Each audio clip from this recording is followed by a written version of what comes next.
En el episodio 2 ya te hablamos sobre cómo no aparecíamos las mujeres en los medios de comunicación.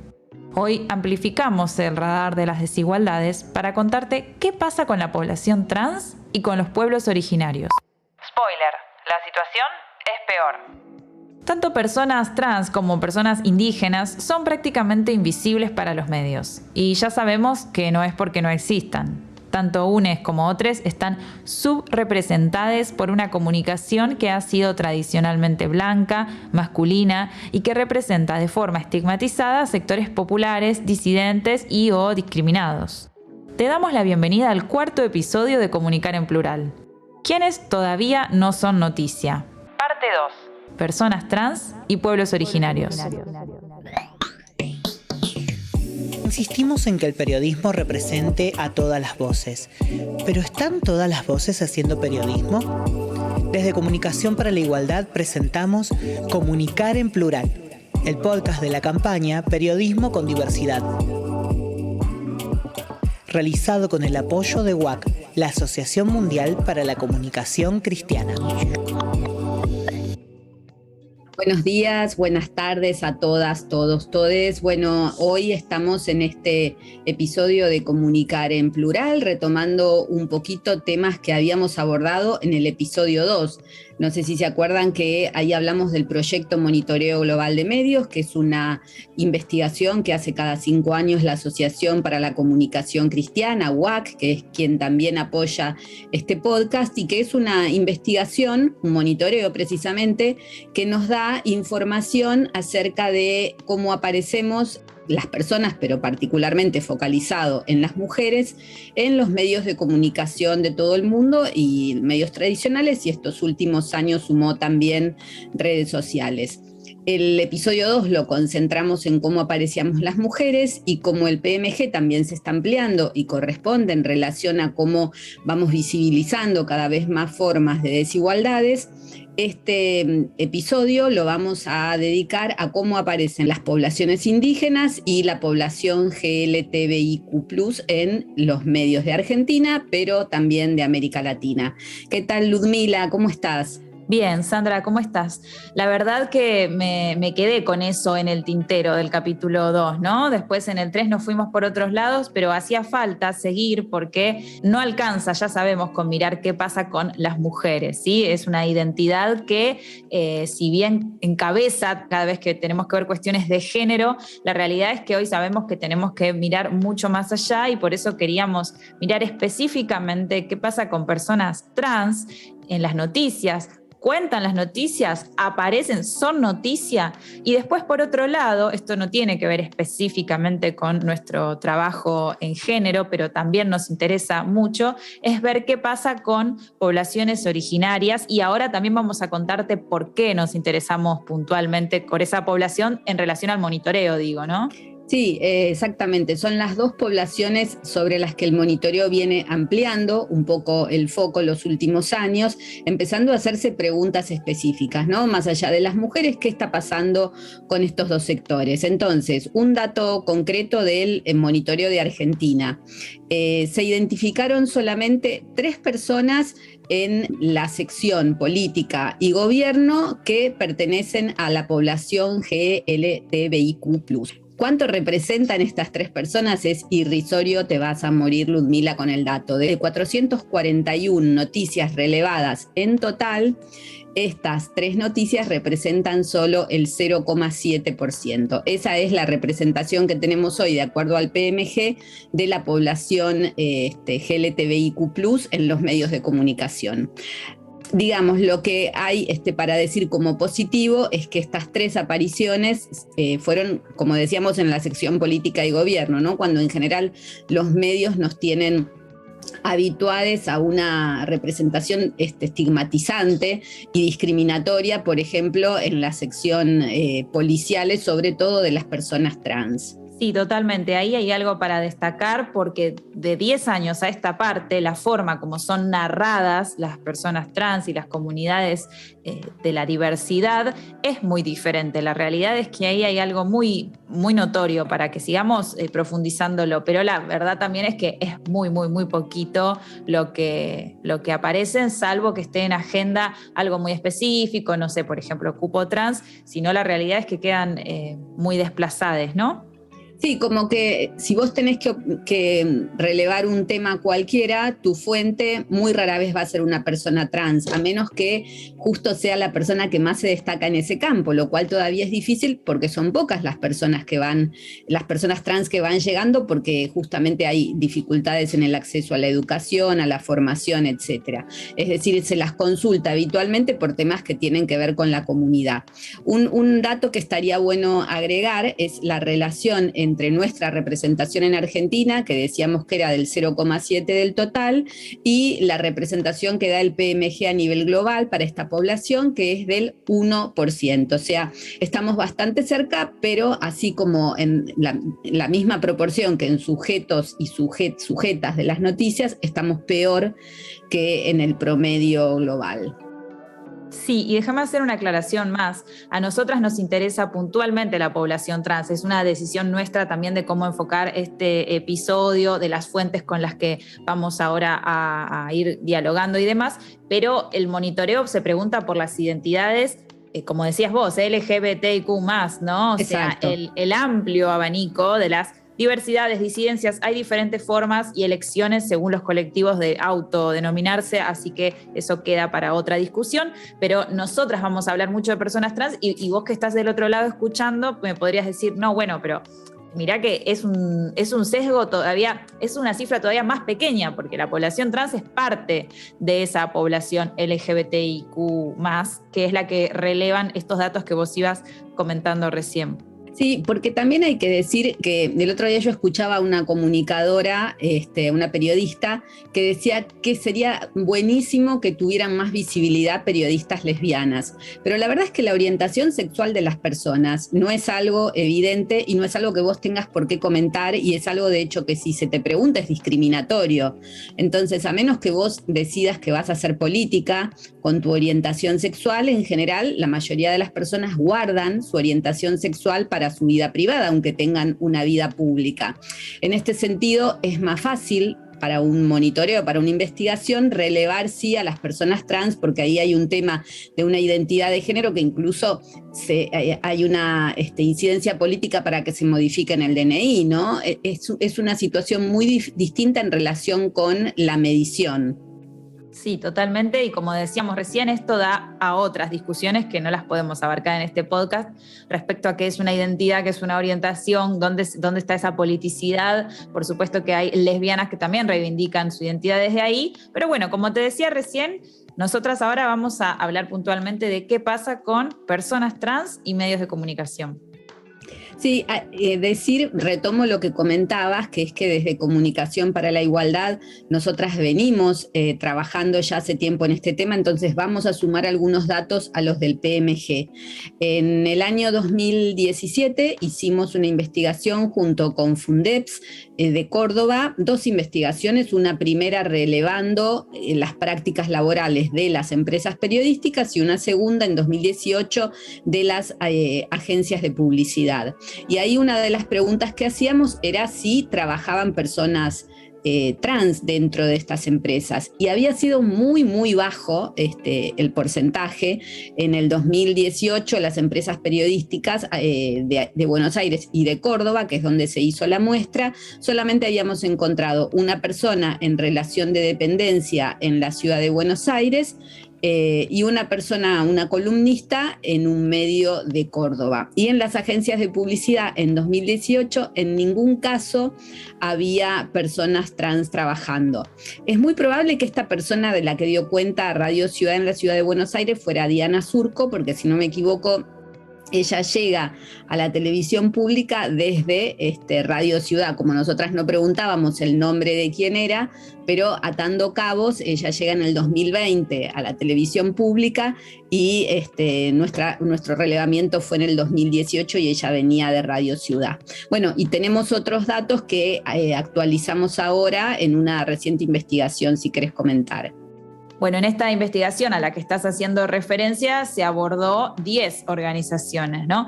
5 medios de comunicación y 5 agencias de publicidad, porque no queremos dejar de rastrear también qué pasa en el mundo de la publicidad y no solo del periodismo. Entonces, de estas 10, la mitad dio como resultado que tienen a personas trans, travestis, no binarias o de género fluido dentro de su plantel laboral. Y dentro de estas detectamos mayor presencia en organizaciones periodísticas que publicitarias. Sí, que va en sintonía con estas investigaciones que yo mencionaba antes, donde ya la industria periodística en 2018 venía teniendo personas trans trabajando y la industria publicitaria no. Entonces me parece que ahí hay algo que seguramente con el tiempo se irá ajustando. Solo hacer referencia, Ludmi, a esta investigación que acabamos de publicar, de dónde viene, porque esto también es importante. Es un monitoreo que hicimos para saber cómo empresas periodísticas justamente y agencias de publicidad habían cumplido o no con el acuerdo compromiso en políticas de género para el periodismo y la publicidad, que fue un acuerdo que impulsamos también desde Comunicación para la Igualdad y Fundeps en el año 2019 en el contexto de un Foro Nacional de Políticas de Comunicación y Género, que en ese momento firmaron 46 organizaciones de medios de todo el país, comprometiéndose a 11 puntos para desarrollar adentro de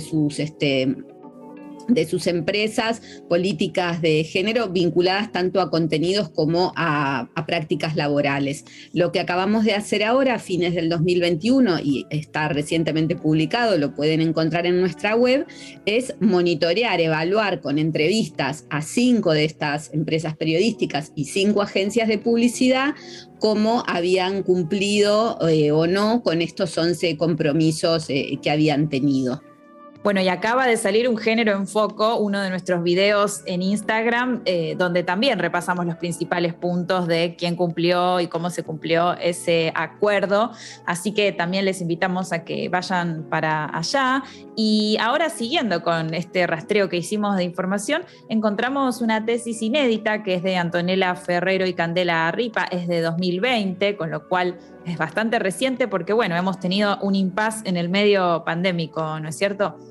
Esta tesis se llama Transformar la radio, voces trans y travestis en radios de la provincia de Córdoba. Está hecha en la Universidad Nacional de Córdoba y justamente lo que hay ahí es un mapeo de las comunicadoras trans y se basa en el encuentro de radialistas feministas de 2019, ¿no? Ahí se hace ese mapeo.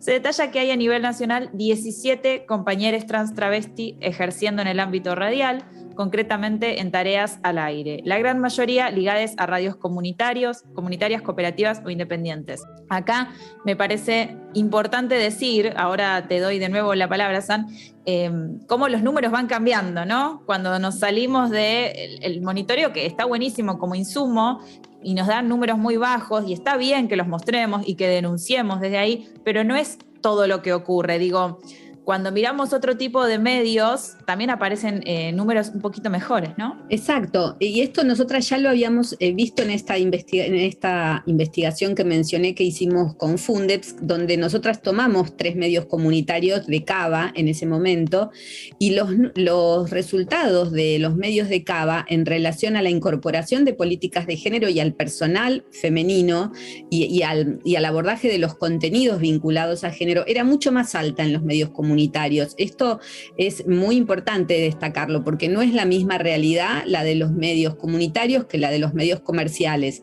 Y en relación con los públicos que van tratando siempre de tener la delantera, están en general en políticas de género un poco adelante que los comunitarios, que los comerciales, pero no llegan a los números y al desarrollo de estos temas dentro de los medios comunitarios. Bueno, y déjame sumar también que tenemos a Celeste Giacheta haciendo las locuciones en nuestro podcast, y está bueno también visibilizarla.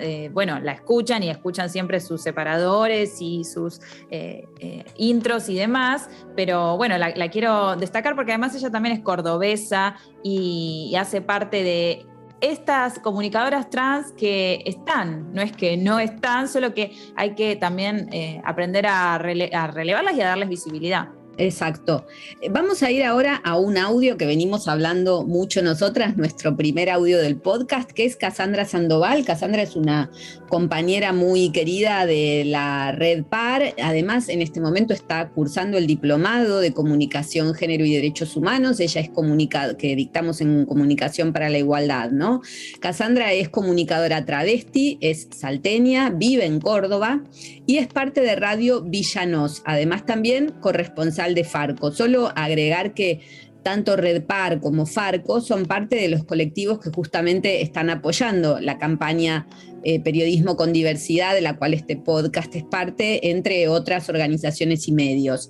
Y le preguntamos a Cassandra sobre cómo fue cambiando en estos años la situación de los comunicadores trans, sobre todo en el contexto también de la pandemia, y nos decía esto.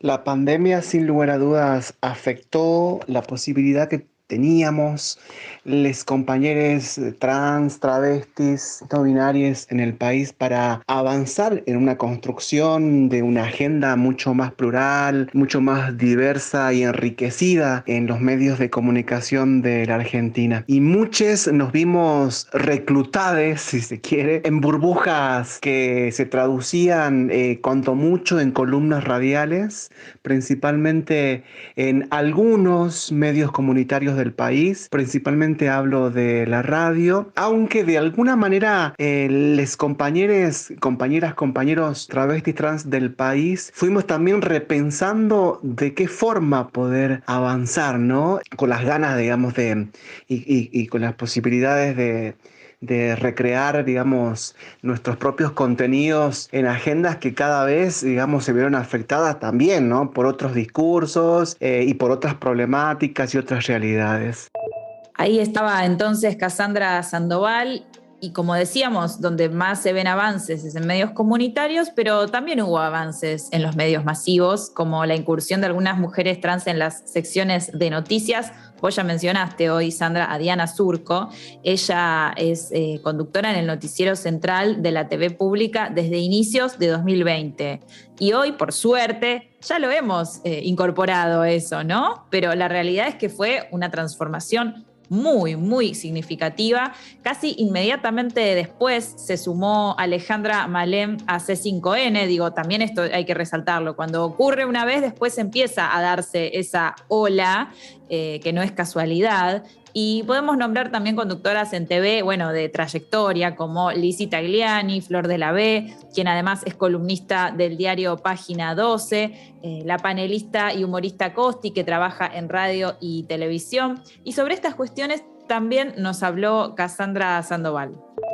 Sin embargo, no podemos obviar lo positivo de las presencias de nuestras compañeras travestis, trans, no binarias en la televisión de llegada nacional, de alcance nacional en la Argentina. Esto ha generado un impacto positivo hacia adentro del propio colectivo, ¿no? Creo que la mayoría de las compañeras, compañeros trans, travestis del país, tenemos muchas expectativas en que los temas y las agendas tengan la mirada o la impronta, digamos, en la búsqueda de la información vinculada al colectivo, ¿no? Porque si hay algo muy latente es esa necesidad imperante de poder hacerse escuchar. Bueno, esto que decía Cassandra, ¿no? La necesidad de que si hay personas trans trabajando en medios de comunicación, esto también repercuta en los temas que esos medios abordan, que es una necesidad urgente, y ahí vamos a ir un poco a los datos. Tenemos, además de los datos del Monitoreo Global de Medios, que en la Argentina la Defensoría del Público de Servicios de Comunicación Audiovisual hace todos los años un monitoreo anual de noticieros de televisión por aire del área metropolitana, ¿no? De Buenos Aires con alcance nacional. O sea, tengamos en cuenta que el PMG es nacional, abarca todo el país, y este monitoreo al que nos vamos a referir ahora es solo de medios localizados en Buenos Aires, aunque tienen alcance nacional. Lo que vamos a mencionar son los datos del último informe correspondiente al 2020. Las noticias que esta investigación releva de la categoría géneros, que aclaremos, incluye a mujeres, pero también a colectivos de la diversidad, o sea, es amplia, no solamente a población LGBTI, tuvieron una cobertura relevante en relación a años anteriores. Pasaron del 2,5% del total en el año 2013 al 4,5% en el año 2020. O sea, casi se duplica este tema como tema de coberturas, ¿no? Géneros y diversidad. A la vez, hay que decir que en el año 2020 las noticias, digamos, vinculadas al colectivo, pero también al cupo laboral trans, que tiene que ver con este colectivo, fueron el 1,5% del total de las noticias de género, no del total de la cobertura del monitoreo. Es decir, es muy poco si lo pensás en relación con el monitoreo general, pero es un tema que tuvo relevancia. Y la noticia más replicada en los distintos noticieros en el año 2020, según esta investigación, fue la del debut de la primera jugadora trans en el torneo de fútbol femenino argentino, Mara Gómez, ¿no? Una notita de color.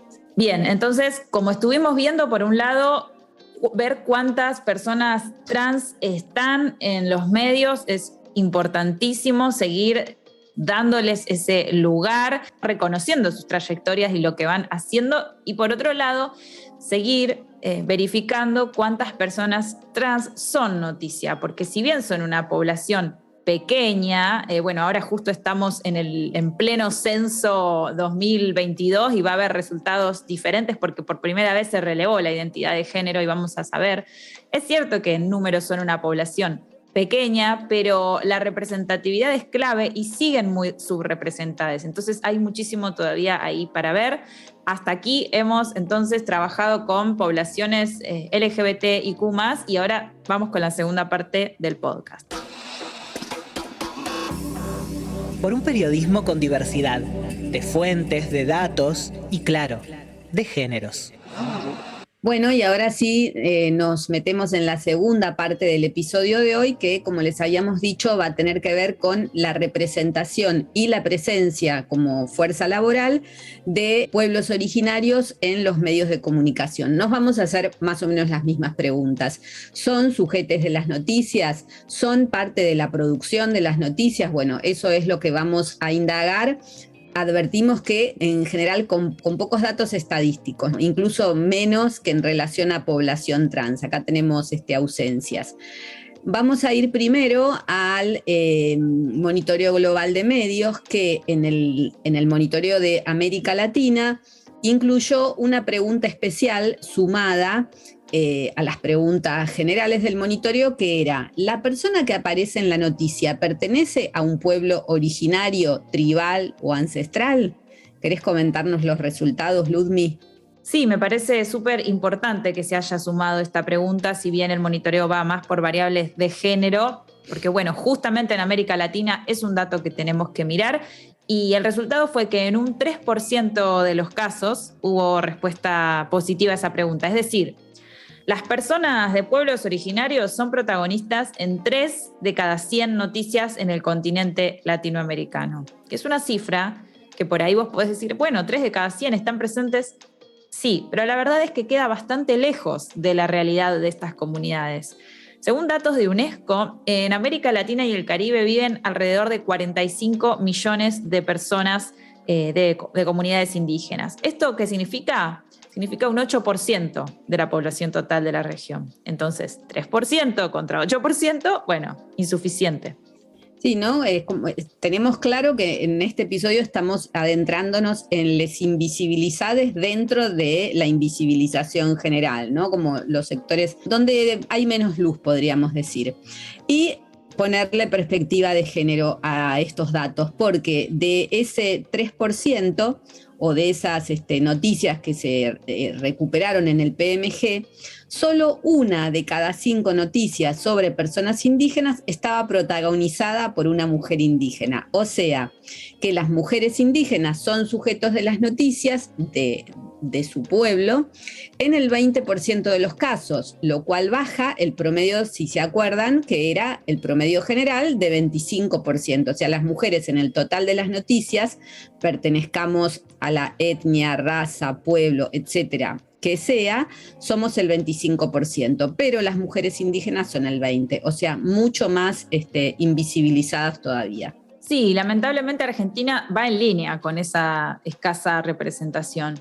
Se contabilizaron en nuestro país solo 2 noticias que nombraban a una persona de un pueblo originario. 2 noticias en ese día de monitoreo. Esto es un 0.45% del total, o sea, mucho menos todavía que el registro que les decía de Latinoamérica del 3%. Bueno, en Argentina 0,45%. En ambos casos a mujeres, una en sección de política y gobierno en radio y otra a crimen y violencia en Twitter. Sí, y acá vamos a agregar también algunos datos del monitoreo de la Defensoría del Público que mencionábamos antes para población trans, haciendo nuevamente la salvedad que son medios de Ciudad de Buenos Aires.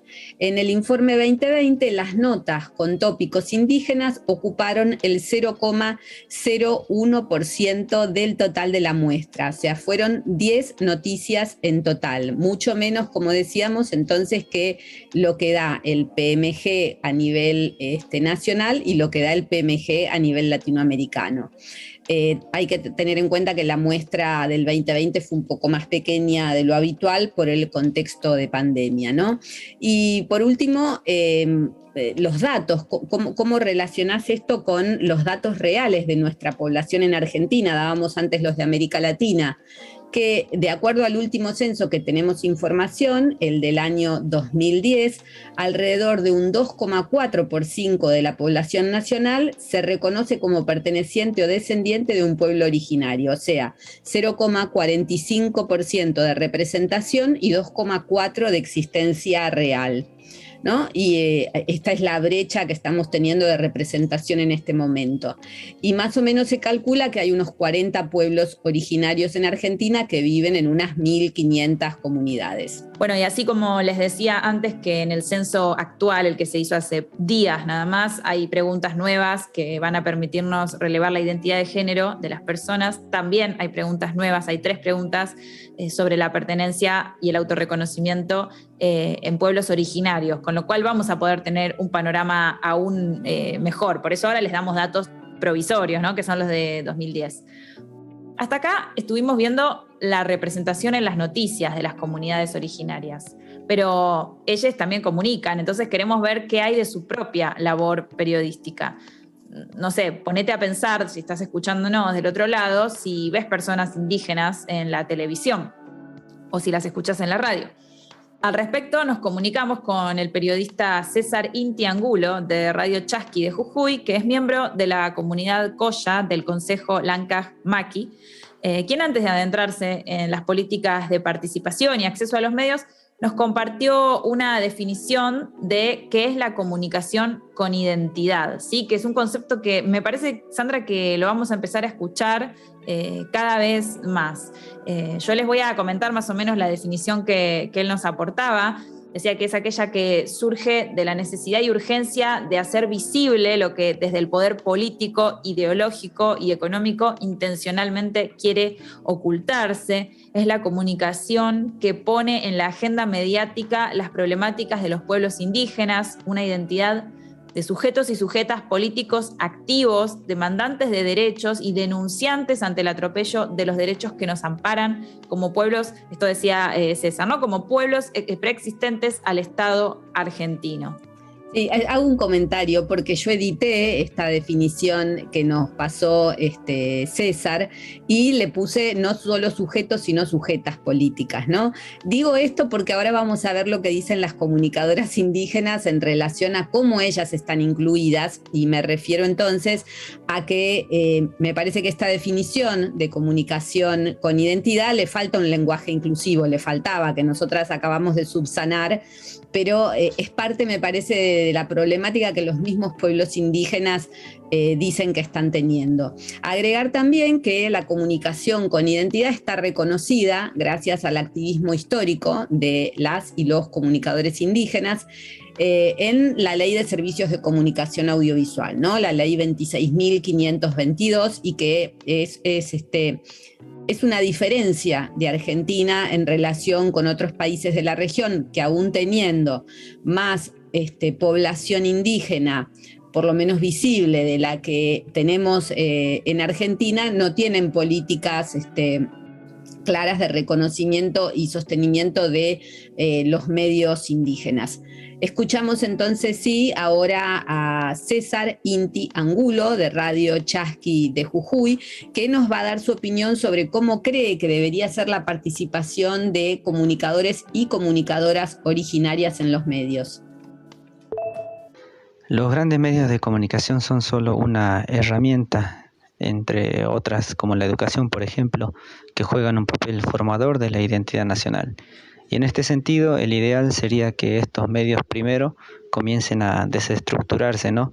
Desestructurar, si se quiere decir así, esa falacia de identidad de un país monocultural, en donde el indígena aparece como un sujeto folclórico, pasivo, o lo contrario, un sujeto político activo, pero que es distorsionado en estos grandes medios y aparece como el usurpador de tierras, el planero, el delincuente o el negro de la villa, por ejemplo.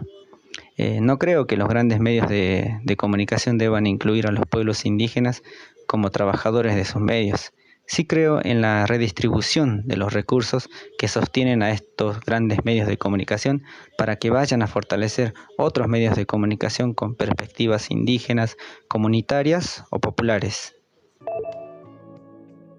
Entonces, escuchábamos a César Inti Angulo y la reflexión que nos queda es, también nos ayuda a nosotras desde acá a desarmar lo que a veces uno intenta plegarse a un reclamo y entonces que entren a los medios y que estén en los canales de televisión masivos, ¿no? Donde lo que vemos es una pantalla blanca y por supuesto una busca que haya mayor representatividad, pero lo que está diciendo él es otra cosa, es redistribuyamos esos recursos para que no haya 2 o 3 canales centrales que le hablen a todo el país desde Capital Federal, sino para que nosotros armemos, ahí de nuevo estoy implantando el inclusivo, que no está bien, pero me sale naturalmente, ¿no? Pero para que nosotros hagamos nuestros propios medios, hagamos nuestras propias formas de comunicar. Entonces hay que marcar esa diferencia porque es muy interesante el planteo que hace él. Y en la misma línea también conversamos con Laura Méndez, ella es comunicadora Coya Omahuaca de Jujuy. Y nos pareció también importante hablar con ella, esto fue en el marco de la campaña Periodismo con Diversidad, porque las voces femeninas también quedan en un segundo plano, incluso dentro de, como sabemos, se reproducen las mismas estructuras de poder, así que vamos a escucharla. Cuando hablamos de la mujer indígena y su participación en los medios, todavía es una deuda que se tiene acá en la Argentina. No hay mujeres indígenas hablando en idiomas wichí, guaraní, quechua en los medios de comunicación, TV pública, mucho menos en los otros medios comerciales, televisivos. En las radios un poco más, hay más participación, pero todavía falta mucho para que haya políticas públicas que fortalezcan la producción de la voz propia de los pueblos indígenas en los distintos medios de comunicación. Por otro lado, es una lucha constante para que no se folclorice al indígena o la indígena o el indígena que solo hable de las cuestiones netamente encasilladas o orientadas al folclorismo, sino que son luchas y políticas de defensas del territorio y de identidad. Así que es una lucha constante para que en los medios estén nuestras voces. Bueno, le escuchábamos a Laura que hablaba un poco de mujeres, pero también hablaba en general de políticas de comunicación para las poblaciones indígenas. Y vamos a retomar otra investigación que hicimos en 2019 desde Comunicación para la Igualdad, Argentina, Medios de Comunicación y Género, con apoyo del Instituto Nacional de las Mujeres en aquel momento. Ahí nosotras tratábamos de analizar cómo se había cumplido o no desde Argentina con la plataforma de acción de Beijing en distintos campos, y uno de los que incluimos fue justamente la comunicación indígena con perspectiva de género. ¿Por qué, no? Porque teníamos ya en el 2019 un recorrido de 10 años de la Ley de Servicios de Comunicación Audiovisual, que justamente habla de la comunicación de los pueblos originarios y que también habla de la igualdad de género y garantiza la igualdad de género en contenidos. Entonces, ¿cómo se cruzaban estas dos líneas en las políticas públicas? La persona que estuvo a cargo de este capítulo fue la periodista Luciana Mignoli, que viene hace muchos años cubriendo temas de comunicación de pueblos indígenas, y ella entrevistaba a Mariela Tulián, comunicadora indígena Casqui Curaca de la comunidad indígena Tulián del pueblo Comechingón, Sana Virón de Córdoba, me falta el aire, ¿no? Porque lo dije todo de corrido, y vicepresidenta de la Coordinadora de Comunicación Audiovisual Indígena de Argentina. Mariela evaluaba en ese artículo esto que decíamos, ¿no? Cómo se habían cumplido las políticas de comunicación para los pueblos indígenas en su dimensión, digamos, o en su atravesamiento o no por la dimensión de género, y la síntesis de Mariela no era positiva, ¿no? Ella decía que no se habían desarrollado en Argentina políticas de este tipo, o sea, de comunicación y género para pueblos originarios, y que la participación de las mujeres indígenas era casi inexistente en los medios, que eran apenas 10 mujeres, más o menos, en un total de 300 comunicadores de todo el país, 3,3%, estamos hoy con los porcentajes, pero queda todo muy claro, y son 53% de la población de acuerdo al último censo, y que no accedían en igualdad de condiciones a capacitaciones y proyectos. Y como queríamos actualizar estos datos, que tienen ya unos añitos, nos volvimos a comunicar con Mariela Tulián esta misma semana. Le preguntamos si en estos 3 años la situación mejoró, cambió. Conversó con nosotras, y está bueno también remarcar que se refirió a Telecisac, que es un medio indígena urbano, que nosotras lo hemos recomendado ya en el capítulo 8 de nuestro Género en Foco. Así que vamos a escucharla entonces. Si bien, la situación algo ha cambiado porque han aparecido muchas más mujeres, estas mujeres es como que tienen su resistencia, obviamente, en las estructuras que intentan sostener también el patriarcado, ¿no? Por suerte he conocido varias referentas que han empezado a incursionar en distintos medios. Incluso apareció un espacio nuevo que es Telecisa, que es un espacio de comunicadoras, son mujeres exclusivamente haciendo comunicación con identidad. Bueno, llegamos al final, parecía que no íbamos a llegar, pero acá estamos de este episodio, y dejar una reflexión, ¿no? A partir de, como decíamos, la falta de datos que tenemos, sobre todo en el campo de los pueblos originarios. Algo que estaría bueno tener es un relevamiento sobre los medios provenientes de organizaciones, comunidades originarias, ¿no? Porque existen, sabemos, investigaciones que dan cuenta un poco de los medios con perfil comunitario. Dentro de esos medios suelen estar los de pueblos originarios, pero no tenemos, una vez más, una visibilización específica de cómo están llevando adelante la comunicación los pueblos originarios, y particularmente qué está pasando con la dimensión de género, que es lo que nos preocupa y lo que las comunicadoras indígenas mismas están denunciando, justamente, que tiene que ser mejorado al interior de las comunidades, ¿no? Una comunicación con identidad respondiendo al deseo de los pueblos originarios y feminista, ¿no? Eso estaría bueno como agregar ahí. Bueno, y con esto, Ludmi, ya llegamos al final del episodio, así que te saludo hasta el próximo, que sería el 5º. Sí, el 5º episodio, donde vamos a volver a mirar la cuestión laboral. Digo volver porque un poco lo trabajamos ya en el capítulo sobre libertad de expresión, cómo es ejercer periodismo en Argentina, puntualmente como venimos trabajando mujeres y personas LGBTIQ+, cómo es la situación laboral, sindical también, ¿no? A la hora de hacer periodismo y comunicación. Así que quédate, si te gustó el episodio, acordate de compartirlo, acordate de difundirlo. ¿Podés usarlo para dar clases, como nos han preguntado? Sí, por supuesto. El material está libre para que lo uses como quieras y nos encontramos entonces en el próximo episodio. Chao, Ludmi, hasta luego. Escuchaste un podcast de Comunicación para la Igualdad, realizado con el apoyo de WAC, la Asociación Mundial para la Comunicación Cristiana. Si querés saber más de nuestra campaña, busca Periodismo con Diversidad en tu red social favorita o en comunicarigualdad.com.ar. Y no te olvides de seguirnos en Spotify para enterarte cada vez que sale un nuevo episodio. Escuchaste a Sandra Chaer y a Ludmila Fernández López en la conducción de este episodio. La producción estuvo a cargo de ellas y de Paola Ramírez Barahona. En la locución escuchaste a Celeste Giacheta, grabado y editado por 25 Horas Producciones.